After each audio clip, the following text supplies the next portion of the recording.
everybody. My name is Fagan Levy, and I serve as Deputy Mayor for Communications in the City of New York. Thank you again for joining us this morning as we continue our weekly media availability series. Along with our weekly broadcast interviews, our regular press conferences, our podcast, radio show, and social media channel, these media availabilities help provide viewers with another opportunity to learn about the work of our administration and hear directly from the mayor. They bring together leaders with decades of experience across important issues of public safety and public space. They provide all of you in the news media with a regular and reliable format to ask questions. So joining us today, we have Mayor Eric Adams, First Deputy Mayor Sheena Wright, Chief Advisors to the Mayor Ingrid Lewis-Martin, Chief of Staff Camille Joseph Barlick, Deputy Mayor for Operations Mira Joshi, Deputy Mayor for Housing, Economic Development, and Workforce Maria Torres Springer, Deputy Mayor for Health and Human Services Anne-Marie Dyson, Deputy Mayor for Strategic Initiatives Anna Almanzar, and Chief Counsel Lisa Zolberg. So without any further delay, I'm pleased to turn it over to Mayor. Thank you. And, again, these Tuesdays are important. And, we know that we will be holding these Tuesday briefings. It's give us an opportunity to spend a great deal of time to drill down on some of these issues. Some of the things that we do during the week, we hold press and do these on topics. If there are emergency situations, we will bring folks together and just really engage in whatever that emergency situation is. And so by no means, by doing these Tuesday briefings, are we trying to delay the reporting of anything, but this just gives us an opportunity to get you folks in the room and just give a in-depth conversation on what we're facing in the city. We're facing many things right now in the city, and our goal is to try to be as transparent and as accurate as possible as we give you information. It gets us nowhere when we're just yelling out, questions while I'm walking through the streets. It just doesn't accomplish what I think you're really trying to do as you try to report on what's taking place. And also, my team is always here. My press office is always here to answer inquiries. Deputy Mayor Levy and his team, they do an amazing job. If you have inquiries, we want to continue to do that as much as possible. And something that's really impacting me now is what's happening on our streets every day. The incident that played out in Israel has really impacted this city. I say over and over again, this is an international city, and things that happen across the globe, they are played out on the city of New York. Even during the war in Ukraine. After the war in Ukraine, we have one of the largest Ukrainian population, Russian-speaking population. And so what happened in Palestine and what happened in Israel, we're seeing it play out on the streets every day. And so over a month now, many of us have struggled and watched our family, friends, and neighbors as they struggle, as they're fighting in Israel and Palestine continue. This is not a conflict between Jews and Muslims, but we know it can take a toll on our Jewish and Muslim brothers and sisters and others who feel their pain. We have seen large protests on a regular basis, and we have seen incidents targeting our Jewish, Muslim, and other ethnic communities that we are monitoring and staying on top of. I just really want to take my hat up to the New York City Police Department.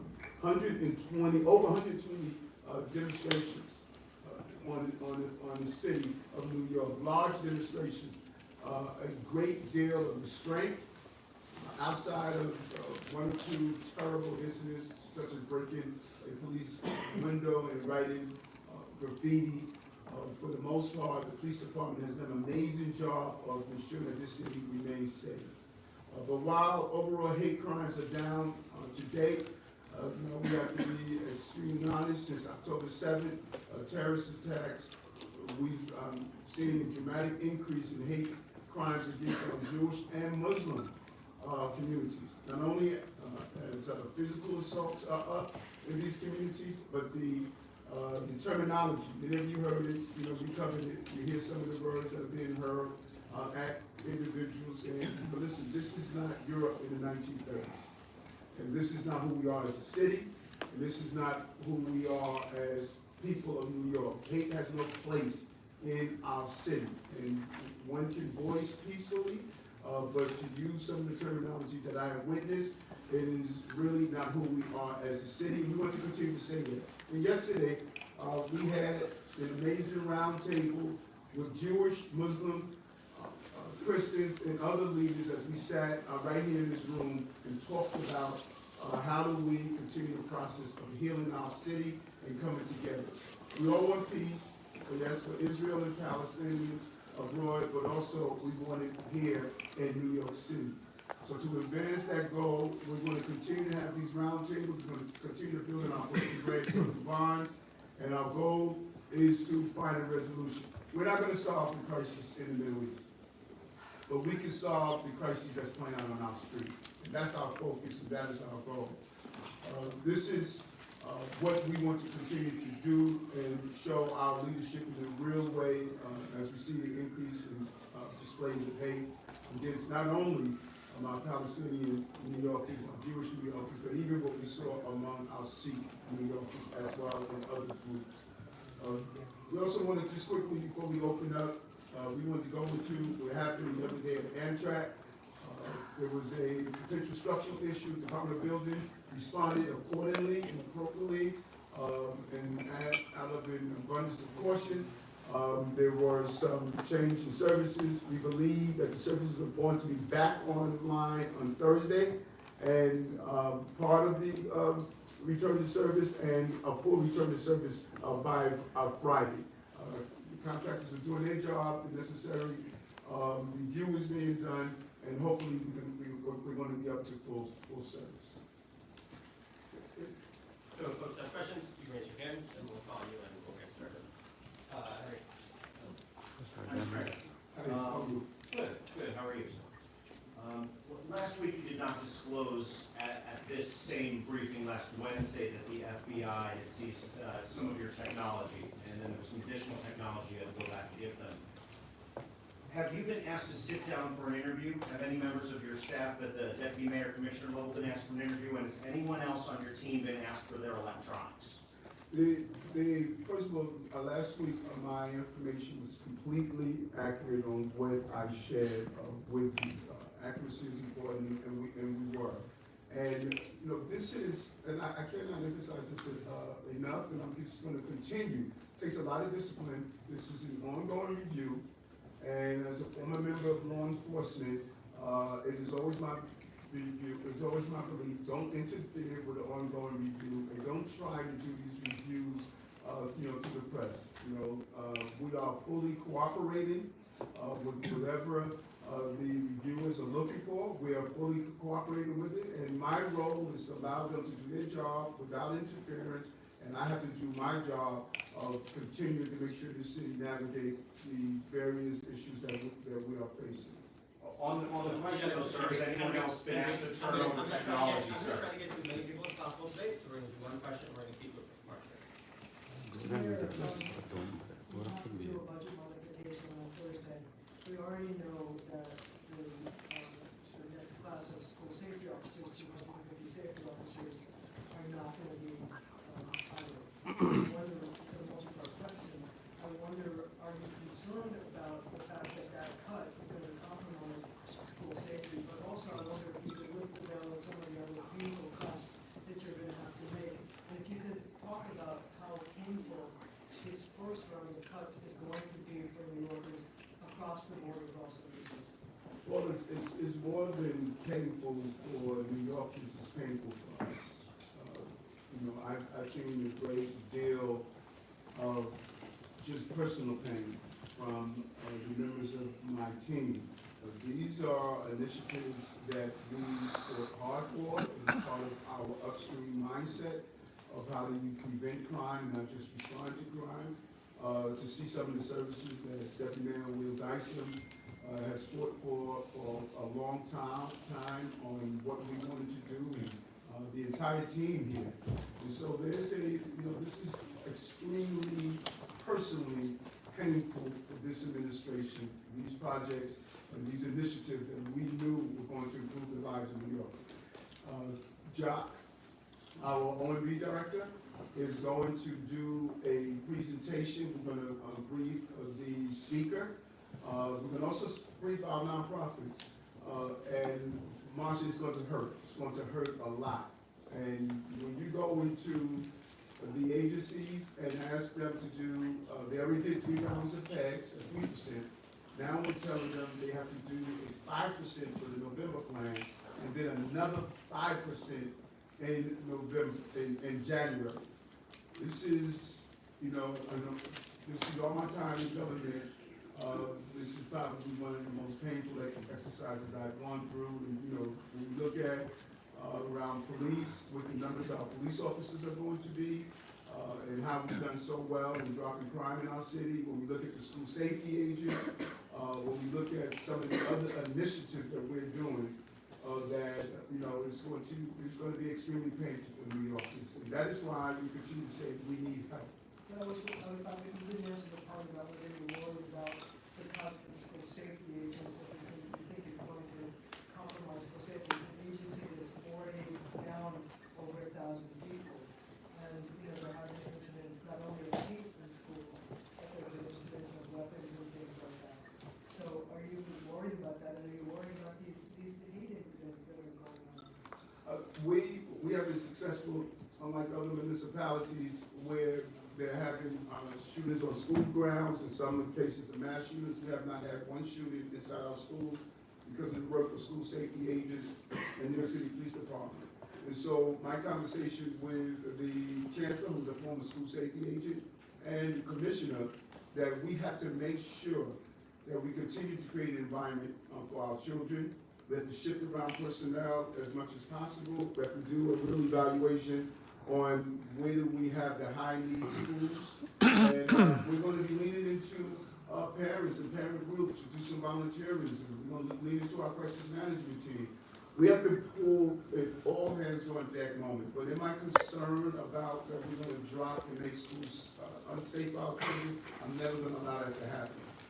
But we are going to be straining at a very high level to get this done correct. Marcia, I'd also point out that Comptroller DiNapoli recently wrote an op-ed, and he made it very clear, sadly, hard choices need to be made. This administration is making hard choices. Maybe first I think Wright wants to speak a little bit more about the overall, not just the safety agents, but. Sure, and Director Jihad, we will be releasing the November plan on Thursday. There will be a technical briefing as well. But with the fiscal cliffs, with the office vacancies, which really those buildings contribute to our tax base, as well as the asylum seeker costs, the resources are not there. And every single agency is going to feel the impact of these cuts, and New Yorkers are going to feel it, top to bottom. And so that's just the truth. We'll continue to manage through this crisis as we have continued to, but it's going to be tough. We got some time. I want to keep moving so we can get this. Mr. Mayor, so last Friday, after the reveal that the FBI had seized your devices, your campaign released a statement saying the individual had acted improperly and that was reported to the FBI. Can you tell us who that individual is? Was it Brianna Suggs? Was it someone else on the campaign? And also, was that like the precursor to the FBI stopping you and seizing your devices? I'm gonna jump in here. So many of you know that in addition to being chief counsel, the mayor, and city hall, I was formerly the chief of the criminal division at SDNY. And that informs the approach. We're gonna be very disciplined. There's a matter that's under investigation. We at City Hall have the same goal as SDNY. And that is, they have work to do, let them see it through so that justice can prevail. All I'm willing to tell you, and this is basically all that I'm willing to say, is that, first of all, we're fully cooperative. We've been proactively cooperative. And following proactive outreach to the investigators, they determined that access to certain of the mayor's devices was accessible, and we, of course, was advisable, and we, of course, complied and gave access. That's it. We're going to continue to cooperate, but we are not going to impede a federal investigation. Let it take its course, but not in the course of this.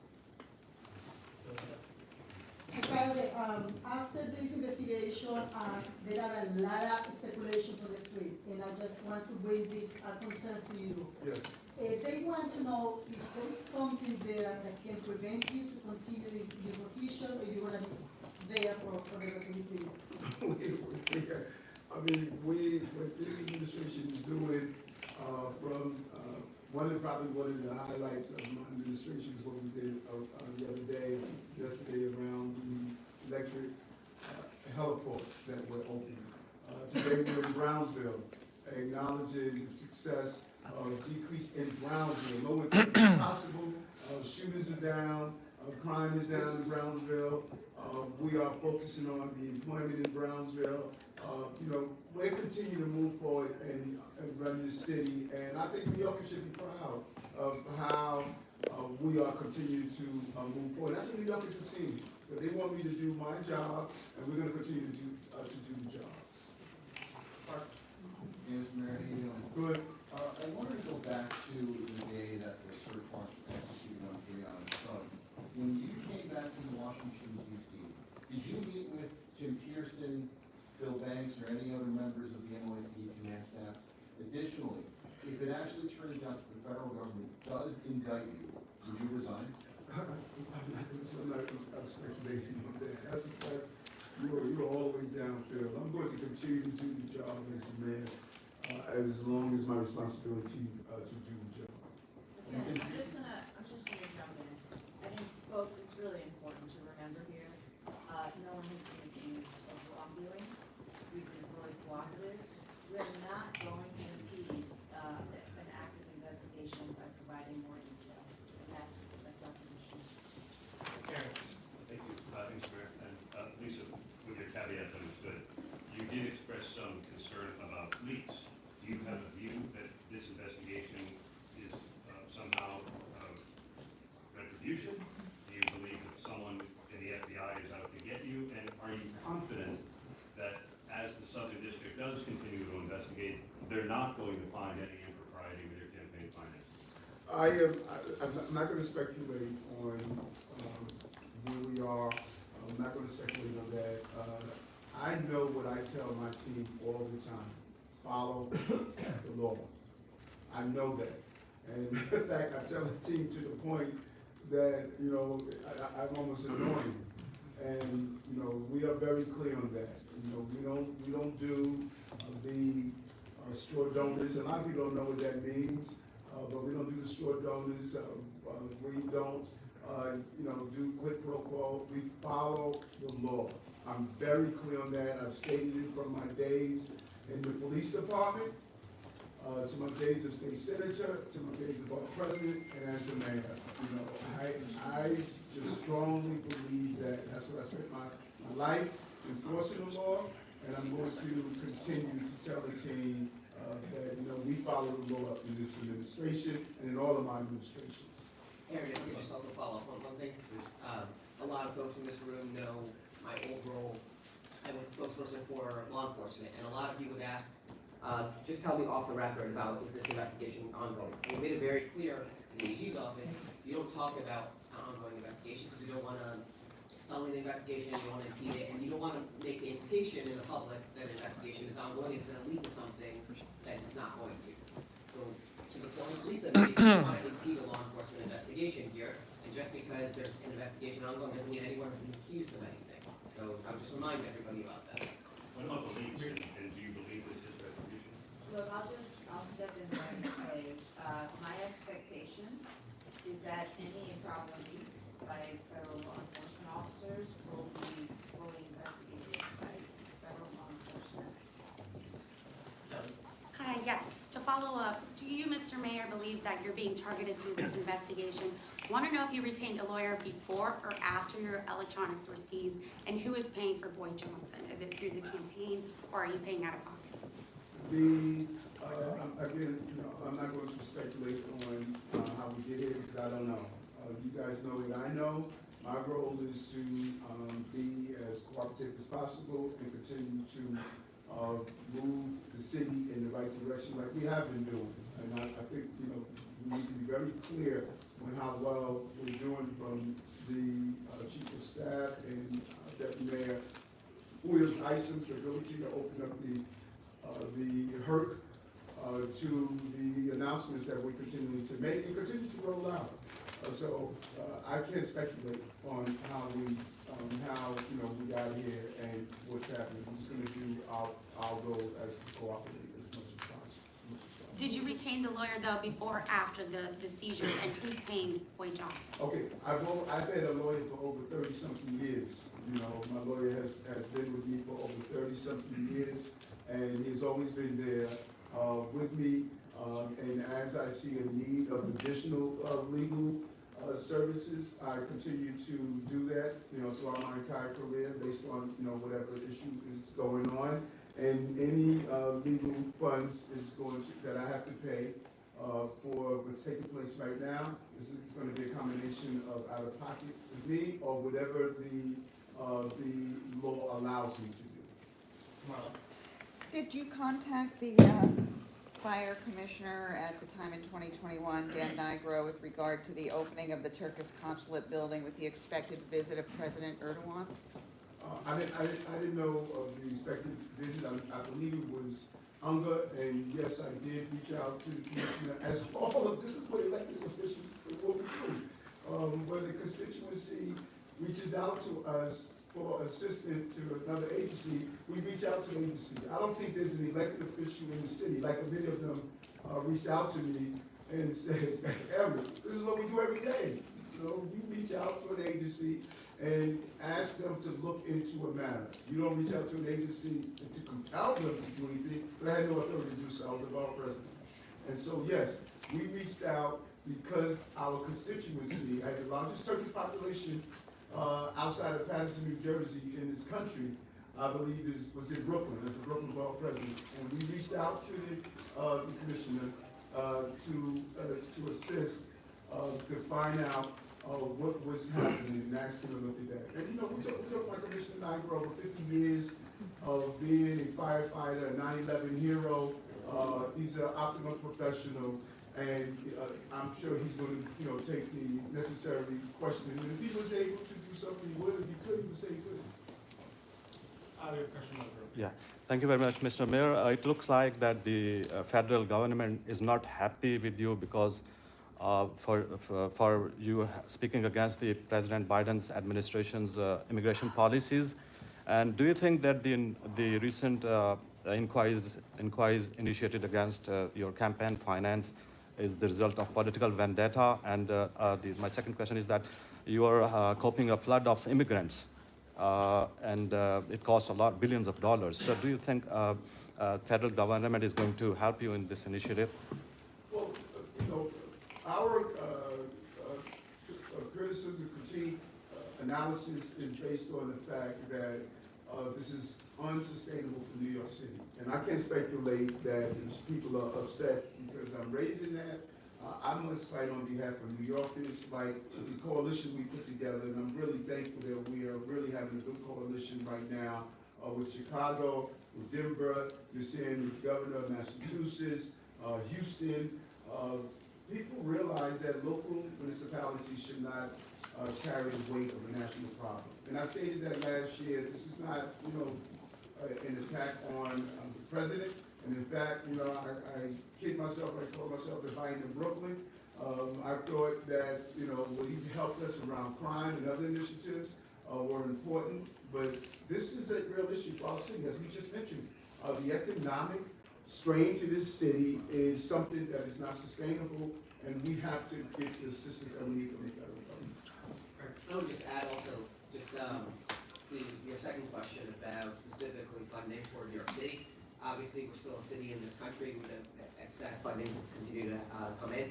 Last week also, we had the mayor hosted a press conference talking about getting an assault weapons ban through Congress. And the deputy director of the White House Office of Gun Violence participated in that press conference. So the White House is still very much aligned with many of the issues that are facing this city. So, you know, and Chief Executive Mayor wants to talk a little bit about the conversations we've had about the federal partners making it out on asylum seekers.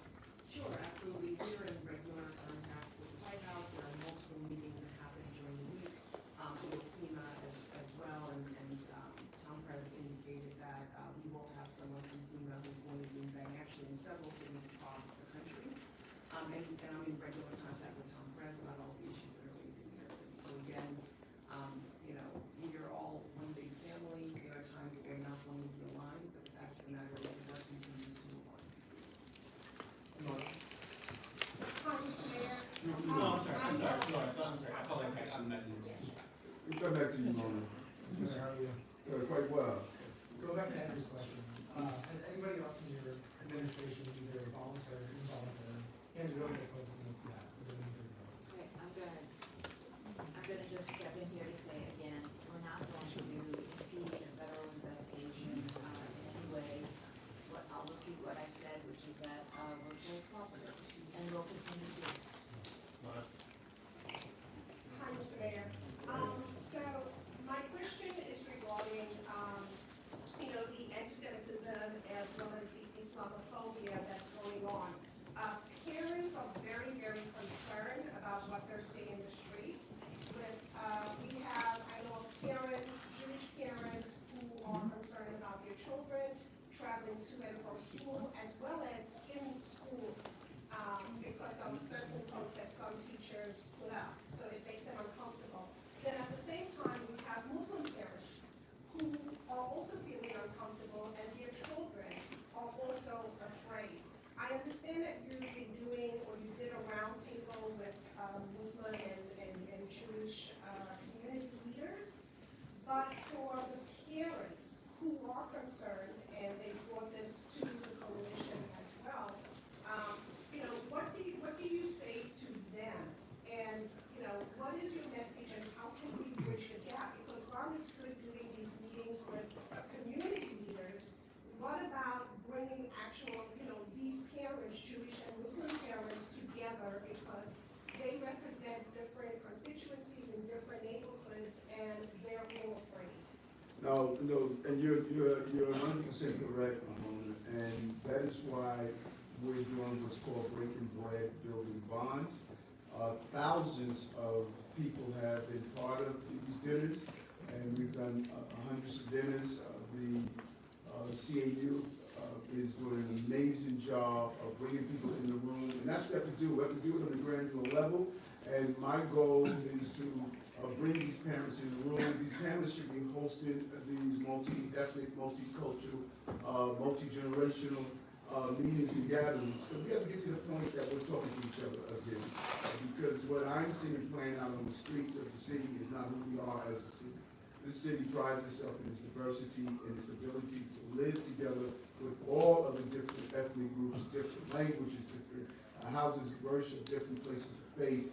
So our goal is to really expand our breaking bread building bonds to do even more dinners and have more people sit in the room, like you said, not only leaders, but local communities. Because it's amazing, when you look at a place like Crown Heights. Crown Heights has almost 150,000 residents in that area.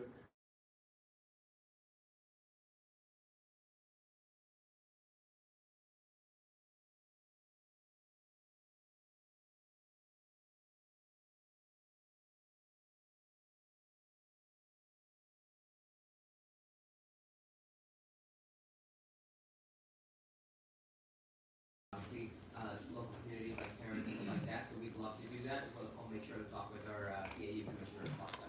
Well, it would be great, tomorrow evening, we do have a Student Safety Coalition virtual meeting with parents discussing their concerns, so it would be wonderful if someone from the administration or community affairs could attend and just hear from these Jewish as well as Muslim parents and their concerns. We'll connect with you right after this and get the information. I sat down with some of my Jewish staff here, and they shared their fears of wearing a yarmulke on the subway station or walking the streets. And then I sat down with some of my Muslim and Arab constituents, some of them from Palestine, and they, women shared their concern about wearing a hijab on the subway system. So that fear is on all sides. When I was with my Sikh leaders, they talk about wearing a turban. So those symbols of our faith becomes target of our faith. And everyone is feeling very apprehensive. And so my goal is to bring folks to the table and understand, we're gonna do our job as a police department, but it's also crucial that we engage in these local conversations with each other. Mr. Mayor? Yes. Could we get some more clarification? You said earlier that your legal fees are being covered by a combination of out of pocket and whatever the law will allow you to do. Yes. Are campaign donations in fact helping to fund these fees? And if so, what's the proportion? And then also to deal with your campaign as well, what are you telling your donors right now in the moment? Are you able to continue fundraising given the scrutiny that's going on right now? So let's peel it back in the layers. Number one, we have a compliance attorney. He's going to make a determination on if any dollars can be used by the campaign. He's doing that. He's doing that analysis. That's his role. And he'll make the final determination after speaking to all of the entities involved. Because there are a lot of entities that are involved. As it currently stands, no cost has come out of the campaign at all. And he'll give us the final report on that. And my donors have called me. I haven't called my donors. My donors have called me and they said, Eric, we know you. You have been consistent. Some of my donors have been with me since I was a state senator. And they said you've been consistent on your posture, your leadership style, what you have been doing for the city of New York. And they have remained committed and steadfast. We're going to continue to do the fundraising that's needed for the upcoming election. But I have received nothing but support from my donor base and countless number of people who send me either prayer hands, scriptures, words of encouragement. And I want to be clear. The day before this happened, I believed in God, and I believe in more in God right now. Question from Pennsylvania. Yes. I don't know. How are you? Good for you. Okay, do you think it's justifiable or it's a very happy moment when the mayor of New York City coming up from a party, all of a sudden the FBI, round up the car and take, get out of his security team and take his cell phone and everything? Was it even justifiable? What was the reaction? Was it a happy moment for you? I cannot speculate. We're not gonna speculate. I discourage anyone here from speculating. We are really going to be quite disciplined about this. And just repeat, there's never been a moment in the last 2 weeks when we have not been fully cooperative and proactively cooperative, and we will continue to be. Melissa. Oh, thank you. Hi, Mr. Mayor. I was going to ask you if you felt it was necessary for the FBI to stop you on the street. It sounds like you've addressed it, but did the warrant that you were presented with for the seizure of your phones name you as a target of the investigation or a witness? And also, did you reach out to anyone else at the FDNY at the time, other than Commissioner Dan Nigro, to address the issues at the Turkish consulate? That's a great question. As a matter of fact, I was going to speak on that. So I'm glad you asked and reminded me.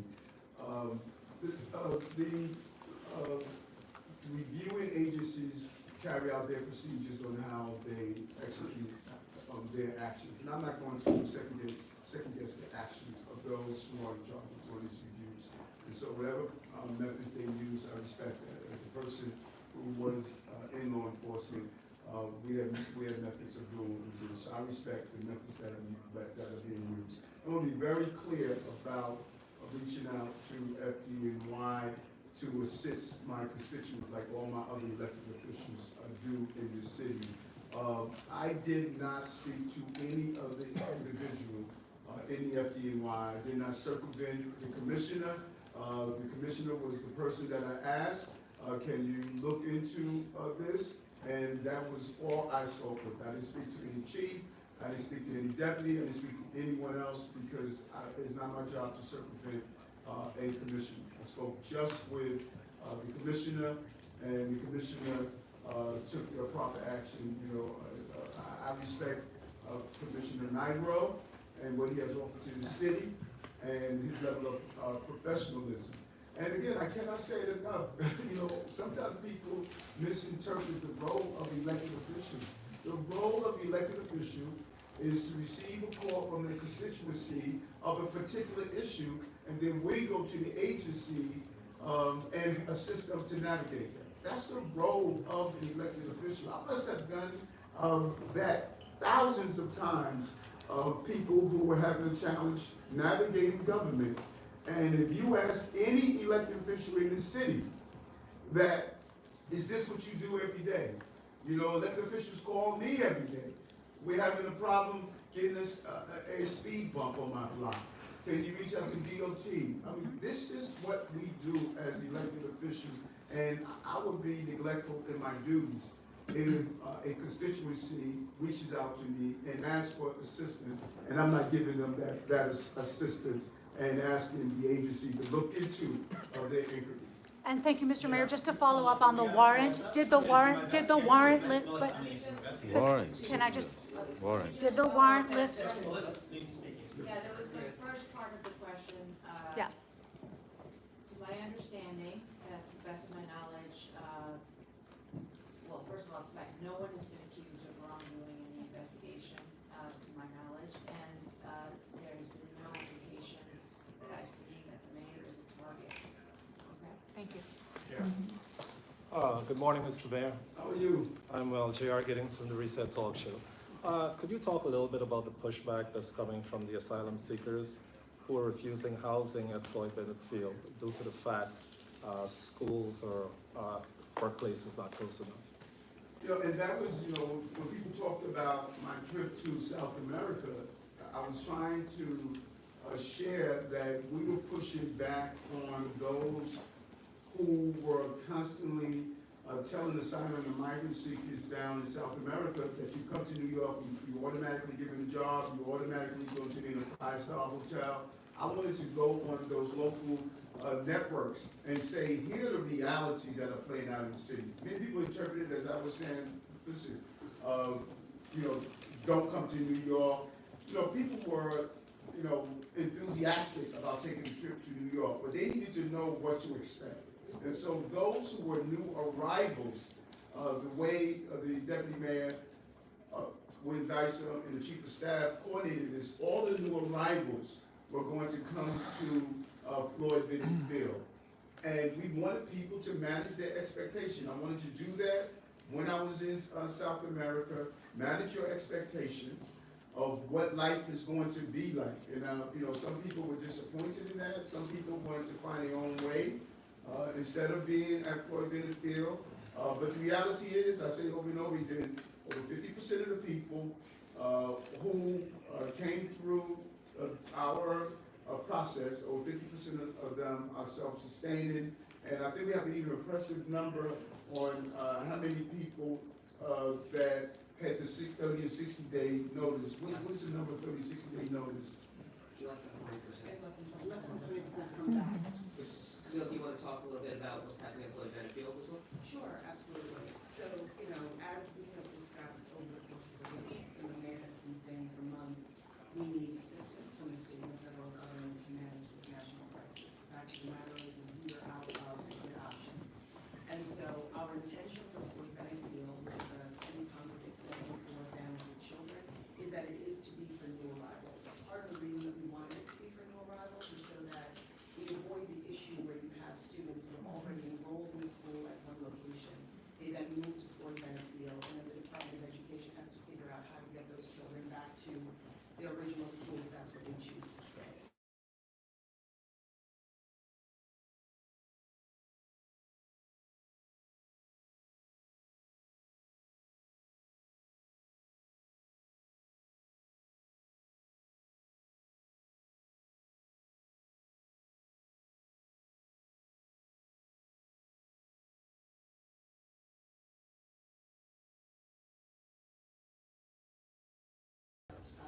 Camille, the only thing that I think I will add is I think this week we saw that the government in Massachusetts has said that they can't, you know, support any more families with children, and now they're placing families with children on the waiting list.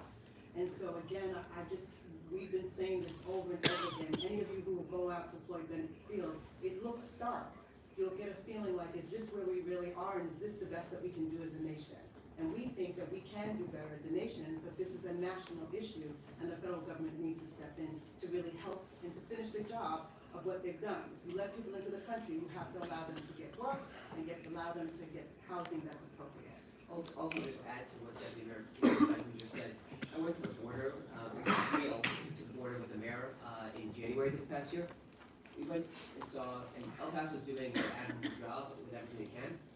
But if you go to El Paso, they have a room in the airport where there's a newborn baby and a 65-year-old man sleeping on the floor right next to each other.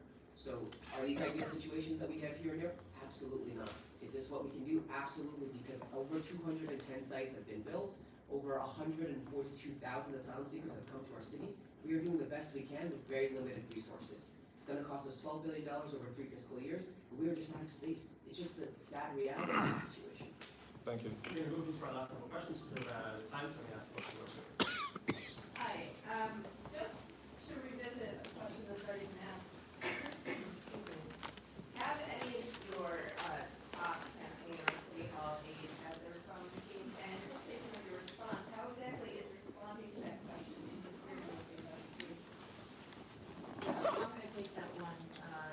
We have the same role as the SCDY in this. They have an investigation, they want to see it through. I can guarantee you that the U.S. Attorney's Office does not want their investigation playing out in the press in drips and drabs and through leaks. That's not the way they operate. It serves no one. It doesn't serve the public, it doesn't serve the integrity of law enforcement.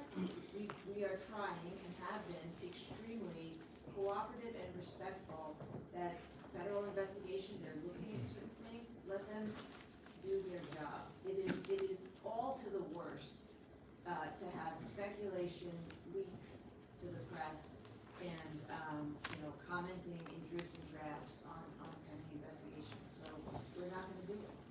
Javier,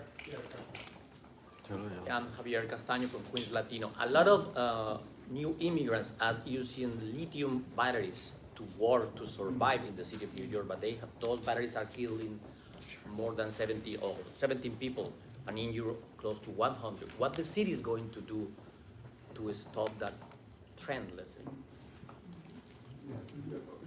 First of all, our heart goes out to 2 generations that we lost in Brooklyn. On the weekend, I traveled out there this morning, and it was just horrific.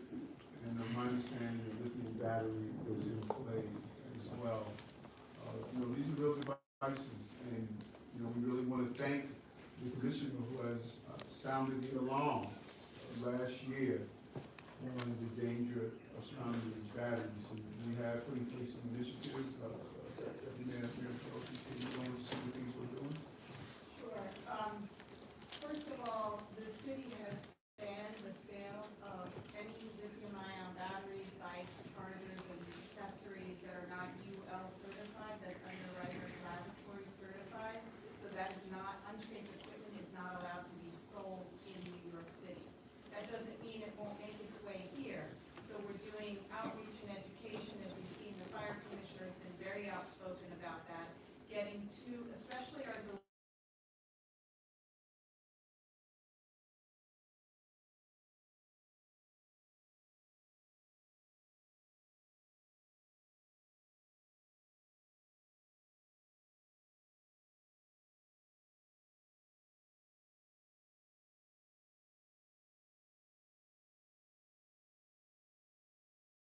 has been very outspoken and rightly so about, and something we're working with council on, is what is the role of the apps in this? What is their responsibility to make sure that the workers that they profit from have safe equipment without having to pay for it themselves? And that's something we should, as a collective conscious, be aware of. We're all using these services. What's at risk when we're getting that food delivered? What's the role of the apps in ensuring the safety of their workers? So we look forward to working with council, continuing our outreach education, and really the stark reality is it is not worth it to save money to buy an off-brand bike, to fix the bike so it goes faster, if the end result is that you, your family, your neighbors are risking their life and maybe killed. Mr. Mayor, has any of your homes in Brooklyn or New Jersey been raided? Sure.